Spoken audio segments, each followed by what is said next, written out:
Since 1967, International Literacy Day has been observed annually around the world. This year, International Literacy Day will be celebrated under the theme Transforming Literacy Learning Spaces.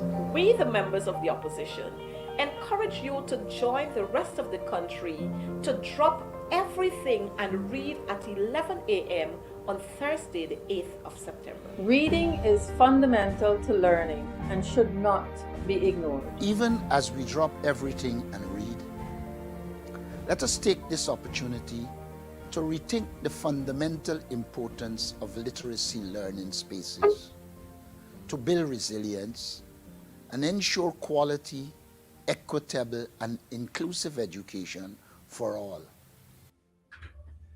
Thank you very much for joining the live stream and happy International Literacy Day. My name is Randolph Critchlow and you are live with us. And we are going to be joining the various MPs around the city at various schools as they read. We encourage you to drop everything and read. We are going to be joining the leader of the opposition who is at the New Campbellville Secondary School. And he is out there. We have MP Coretta McDonald, who is at the West Ranville Primary School. And we will also be joined by MP Amanza Walton Desir, who is at Tugville Secondary. And of course, if you're joining us now, if you are hearing us, if you're seeing us, ensure that you do your part and drop everything and read with someone, read by yourself. Whatever it is that you do, but it is World Literacy Day and we're encouraging you to read right now. Let me see if I can bring in the audio there with the leader of the opposition. It's The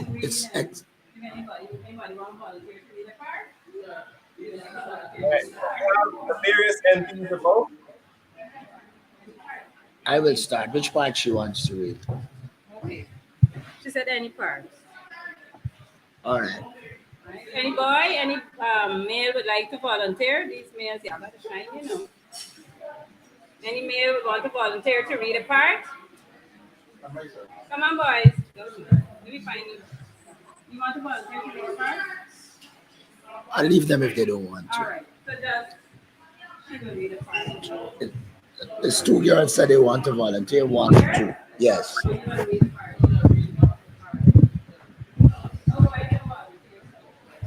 Ready? Good morning. This morning we'll read from a book called A Cow Called Boy by C. Everard Pan. A Cow Called Boy. The first day of school was a beautiful one. The sun was already up in Kendall and yellowing the land. And the schoolyard itself looked fresh from a summer of rest. The lawns were green, and the trees had grown new buds, and the kush grass, which had been planted in rows to prevent erosion, had been untroubled for 2 months by children playing hide and seek, and looked healthy again. After such a long break from school, the children were so happy to be going back that they arrived early. Only Josh Mahon was late. Twice he had returned home, leading his pet calf, who was determined to follow him to school. But apparently, the calf just didn't feel like staying home. For as Josh was nearing the school for the third time, he heard a soft moo behind him. He turned around to see Boy coming up the road. Boy, he said resignedly, not again. I told you animals are not allowed in school. Josh wondered what to do. If I take you home another time, I'll be double late for school. He put his arm around Boy. You're bad, Boy. You shouldn't have come, but I understand. In a way, we've been together all summer, and it's going to be my first day away from you. You can't take that now, can you? To better think of a way to solve the problem, Josh sat down on a stump by the roadside. He couldn't go back home now, or he would be in trouble with his mother. And he couldn't go to school either, not with Boy tagging along. Maybe he would have to play truant. But on the first day of school, that was no way to start the term. To himself, he said, I don't want to miss the first day of school. Everybody will be there. So Josh was truly in a fix. What was he to do? Meanwhile, Boy was quietly chewing on a mouthful of grass. Just then, a tall man smoking a pipe came ambling up the road, walking with difficulty, as though he had sustained a fall and hurt himself. He was dressed in khaki trousers and a blue. If you're now joining us, we want to thank you for joining the live stream. We're looking at the leader of the opposition, who is at New Campbellville Secondary, MP Coretta McDonald, who is at West Ranford Primary, and MP Amanza Walton Desir, who is at Tocqueville Secondary, as all part of the Drop Everything and Read for World Literacy Day. And we're bringing you scenes from those schools. We also have MP Marin Philadelphia at Starters Nursery, but we are going to be joining her in just a bit. We're going to continue to bring you some more sights and sounds from the Drop Everything and Read campaign. The leader of the opposition, as I said, is at the New Campbellville Secondary. MP McDonald, who is at West Ranford Primary, and Amanza Walton Desir is at Tocqueville Secondary. Let's see if I can bring you some audio from Tocqueville.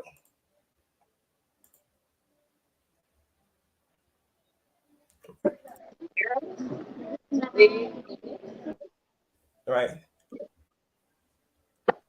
As you see, MP Amanza with the students there at Tocqueville Secondary. As the students read.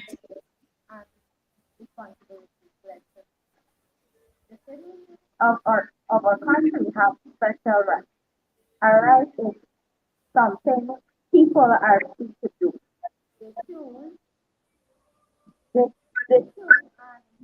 They can choose their leaders. They can belong into groups. They can live where they want to live. When people have rights, they also have responsibility. A responsibility is something you. Right. We go head back to the leader of the opposition at New Campbellville. Saddle me with Boy, with that half-dead calf, so he wouldn't do any work around here. And so it continues. You can now read for the class.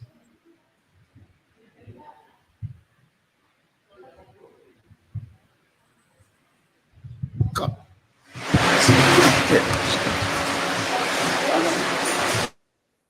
All right, we're gonna go. As you join us, as we see a student is taking the mic now at New Campbellville to continue the reading. Him that kids slowly as a single pea in a bowl or soup. He no brother or sister to play with. It'd be something for him to get his hand into. Think about it, Bertha. Mr. Kelly had it, and it's free. The calf. I mean, Judge has been listening, please, Mom. He had said, may I? May you what?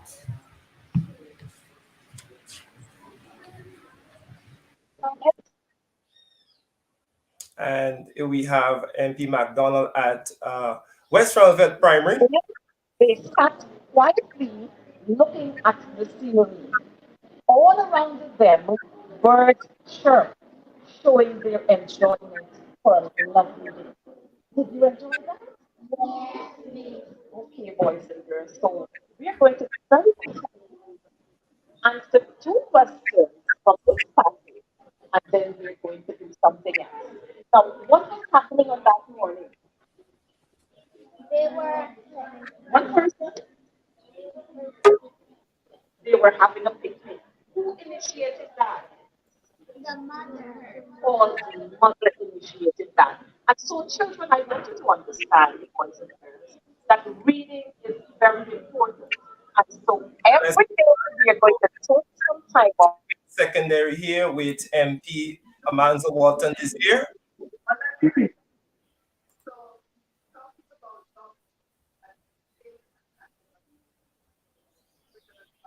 Folks, again, if you're now joining us, we are bringing you live coverage of what is happening with the Drop Everything and Read as the APNUFC MPs go around to schools. MP Amanzo Walton is here reading with the students of Tocqueville Secondary.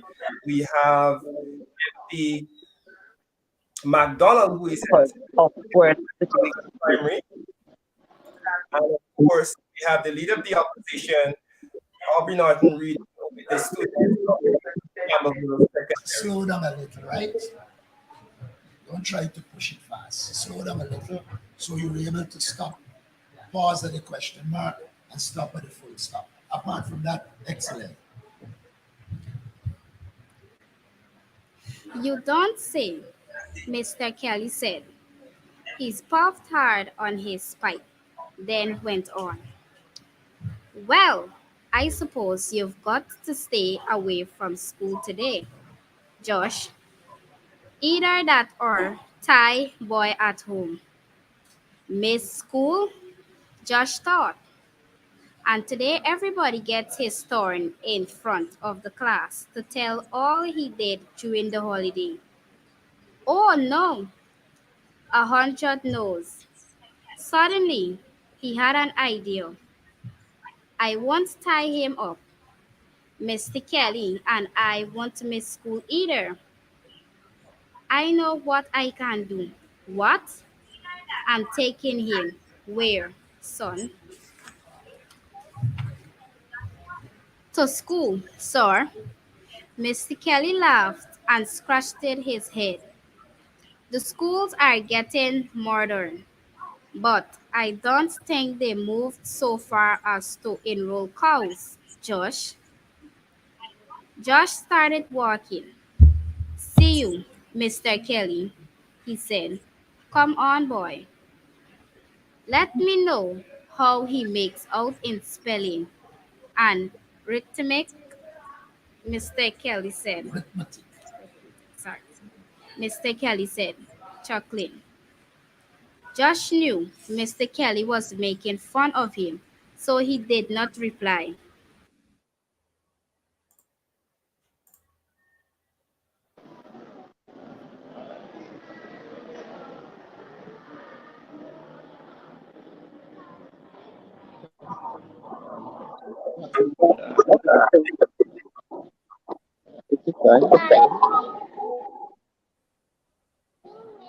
William.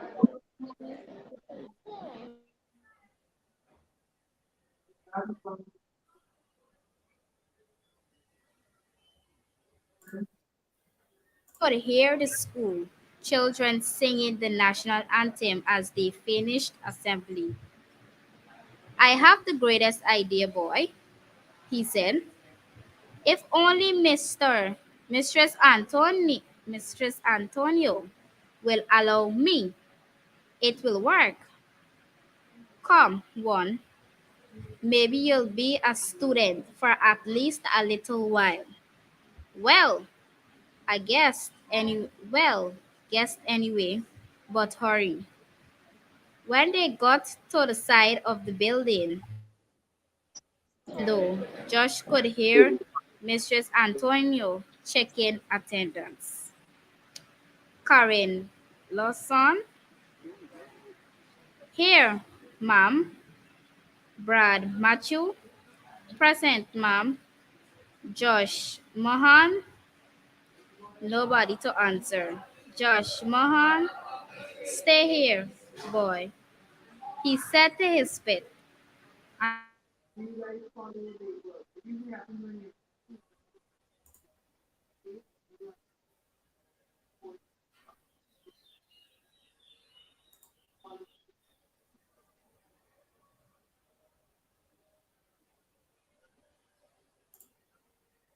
To look at him. Mrs. Anthony, who had just closed the register, got up from her desk. She was a tall woman. Her face, which was slightly lumpy, was rough as always. Late the first morning, Josh, she said, "Yes, ma'am, but with reason." "I see. Good reason, ma'am," he said, smiling and shifting his feet around. "And what's your reason?" she asked, removing the handkerchief that was neatly tucked into her belt and sneezing into it. "You see, ma'am, I had some trouble with my summer project. That's why I'm late, Mrs. Anthony." All the children's eyes were on Josh. They knew him for a prankster, and they also knew he always made up good reasons for his mischief. Some of the boys were chuckling. This Josh was something else.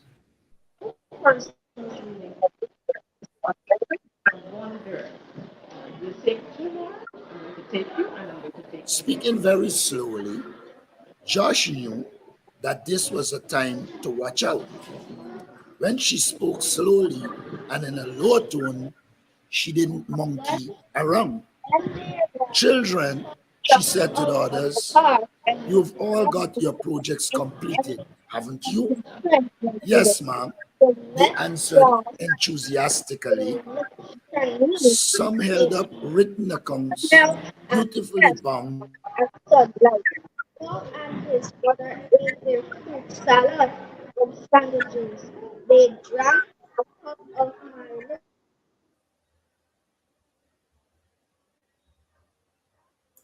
"No, ma'am, you don't quite understand.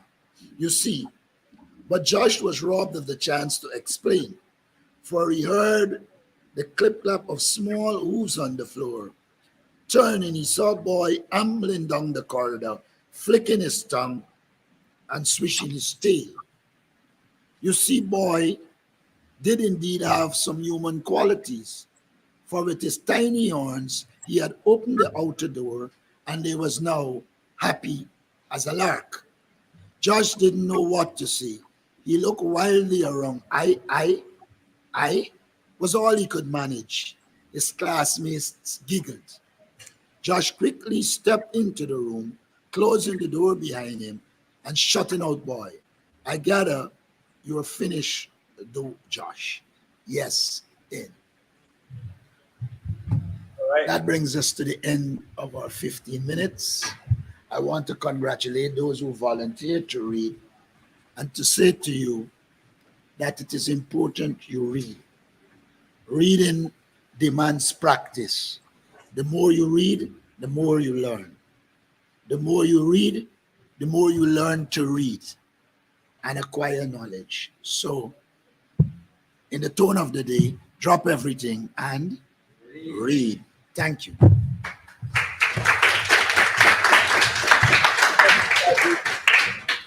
The leader of the opposition there at New Campbellville Secondary.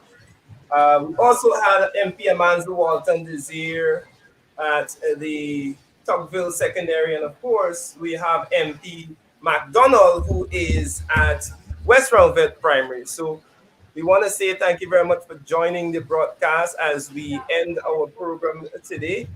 Just to give you an idea of what was happening throughout the day, folks, we want to say thank you to the leader of the opposition and the members of parliament who volunteered to read with the students at the various schools.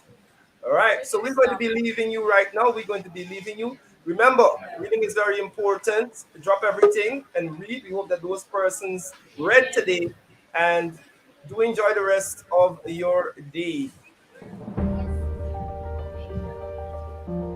Since 1967, International Literacy Day has been observed annually around the world. This year, International Literacy Day will be celebrated under the theme Transforming Literacy Learning Spaces.